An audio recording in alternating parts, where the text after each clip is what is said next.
Hi, Phil Aston here from Now Spinning Magazine with another 100 Guitar Solos Shorts. This is number 2 and it's Jimmy Page this time and the classic Led Zeppelin 2 from 1969. The track that I'm going to pick is Heartbreaker because it had taken me back here to when I'm a young kid. You know, because I got into bands like Deep Purple and Sabbath, so it was learning riffs, learning guitar riffs. I could learn Smoke on the Water.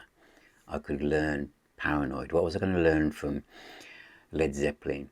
Could it be Loving Maid or Whole Lotta Love? No. I went with this one, learning this riff to Heartbreaker, because it had that key change like the proper 12-bar blues, although it didn't go to the upper one after this. So I could play along for quite a while. But I picked it because at this time there wasn't many tracks where everything stopped and the guitarist did a bit of shredding, as it might be known later. A word that not everyone likes. Of course, by the time we got to the 80s, everyone was doing it. But here, to hear a guitar completely isolated.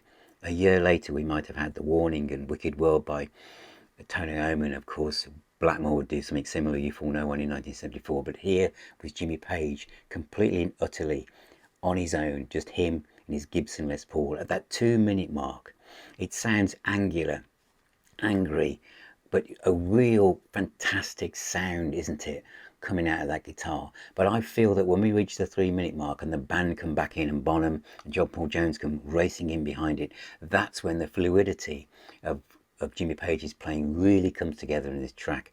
It is absolutely so exciting, and when we go back to the end of the track and Robert Plant comes back in, superb. Heartbreaker, Led Zeppelin 2, 1969, Jimmy Page. Thank you for watching. Please tune in to make sure you don't miss another one in this series. Subscribe, ring that little bell, and you won't.